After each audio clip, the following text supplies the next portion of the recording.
ભરૂચના વાલિયા નેત્રંગ પંથકના 20 ગામના ખેડૂત આગેવાનો દ્વારા રાજ્યના જળ સંપત્તિ મંત્રી ઈશ્વરસિંહ પટેલ સાથે મુલાકાત કરી ખેડૂતોના વિવિધ પ્રશ્નોને લઈ રજૂઆત કરવામાં આવી હતી। ખેડૂત આગેવાનો દ્વારા ખાસ કરીને નાના ચેકડેમોના સમારકામમાં સિંચાઈ માટે પાણીની ઉપલબ્ધતા અને કરજણ સિંચાઈ યોજનાના લાભ અંગે ચર્ચા કરવામાં આવી હતી। રાજ્ય સરકાર દ્વારા નાના ચેકડેમોના સમારકામ અંગે લેવાયેલ નિર્ણય બદલ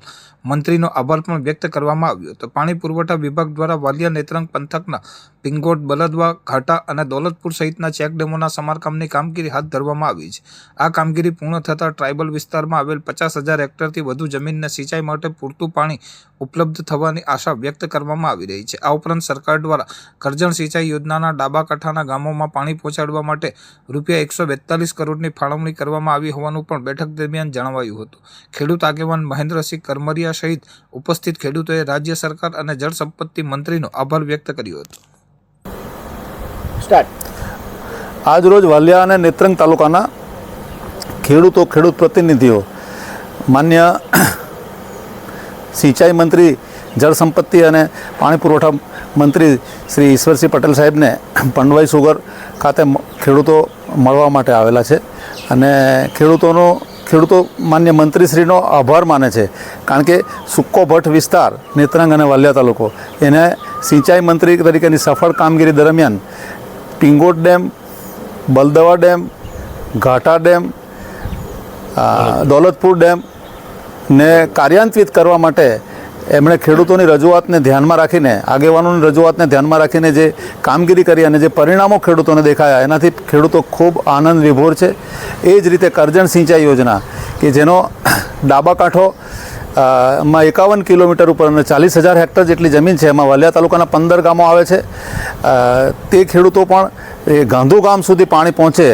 એની માગણી સાહેબને રજૂઆતો આગળ કરેલી અને એ વાત સાથે પણ એમણે સહમતિ બતાવી અને નામદાર ગુજરાત સરકારે માન્ય મંત્રીશ્રીની સૂચના મુજબ, મંત્રીશ્રીની માગણી મુજબ 1,42 કરોડ રૂપિયા એ ફક્ત ડાબા કાંઠા માટે કરજણ સિંચાઈ યોજનાના મંજૂર કર્યા, જેનાથી ખેડૂતો ખૂબ આનંદ વિભોર છે અને જે સિંચાઈથી વંચિત 50 વર્ષથી સૂકા ભટ્ટ વિસ્તાર તરીકે ઓળખાતા વાલિયા અને નેત્રંગ તાલુકાને હવે પાણીવાળો તાલુકો તરીકે બધાએ ઓળખવો પડશે। અહીંયા પણ સિંચાઈ યોજનાઓ તો હતી જ અને મારી સમજ પ્રમાણે 10,000 એકર જમીન જેટલી નાની સિંચાઈ યોજનાઓ હેઠળ, એટલે કે બલદવા, દોલતપુર, ઘાટા, પિંગોટ ડેમના કાર્ય વિસ્તારમાં આવતી 10,000 એકર જેટલી જમીન અને કરજણ સિંચાઈ યોજનાના ડાબા કાંઠામાં આવતી 40,000 હેક્ટર જમીન અને જેમાંથી વાલિયા તાલુકાના 15 ગામોની આશરે 6-7 એકર જમીન એ પિયત હેઠળ આવવાની છે। એનાથી ખેડૂતો ખૂબ આનંદ વિભોર છે અને આની સાથે જ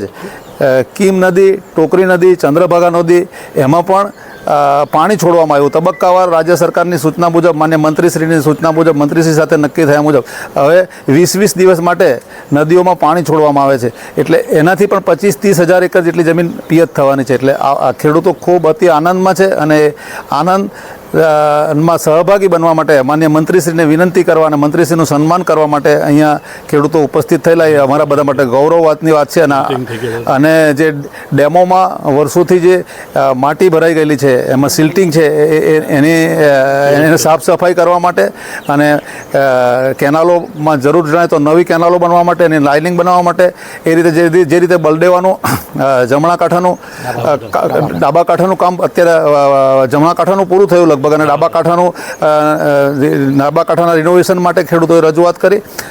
નેત્રંગ તાલુકાના 8-10 ગામના ગામ પ્રતિનિધિઓ અને ખેડૂત આગેવાનો અને વાલિયા તાલુકાના જુદા જુદા ગામના ગામ પ્રતિનિધિઓ અને ખેડૂત આગેવાનોએ આ રજૂઆત માન્ય મંત્રીશ્રીને કરી અને મંત્રીશ્રીએ ખેડૂતોને ખાતરી આપી અને આવનારા દિવસોમાં ખેડૂતોએ માન્ય મંત્રીશ્રીને વિનંતી કરી કે આપશ્રીની બેઠક ખેડૂતો સાથે, આગેવાનો સાથે થાય। વાલિયા તાલુકાના, નેત્રંગ તાલુકાના તમામ ખેડૂતો અને રહેવાસીઓ આપનું સન્માન કરવા માગે છે, આપની સાથે બેઠક કરવા માગે છે, જેથી આવતી સાલ હવેના દિવસોમાં ખેડૂતો પોતાની ખેતીનું આયોજન કરી શકે, કારણ કે સૂકી ખેતી કરીને ખેતીથી કંટાળી ગયેલા અથવા તો ખેતીથી નાસીપાસ થયેલા એવા ખેડૂતોને પાણી જોઈને પાણી ખેતરોમાં પાવાની હોંશ છે અને એ હોંશ પ્લાનિંગ પ્રમાણે આયોજન પ્રમાણે એ લોકો આયોજન કરી શકે અને વાલિયા અને નેત્રંગ તાલુકાના ખેડૂતો પણ શાકભાજી અને શેરડીની ખેતી કરી શકે, પિયત ખેતી કરી શકે એ આયોજનની ઉતાવળમાં ખેડૂતો સાહેબને મળવા આવેલા અને આવનારા દિવસોમાં એક મોટું સંમેલન થશે. એટલે વાલિયા અને નેત્રંગ તાલુકાની અંદર આ હરિયાળી ક્રાંતિ તરફ નું પરિણામ છે અને એમાં માન્ય મંત્રીશ્રીનો ખૂબ મોટો સહયોગ છે અને ખેડૂતો ભાવ વિભોર છે. ખેડૂતો સૌ માન્ય મંત્રીશ્રીનો આભાર માને છે.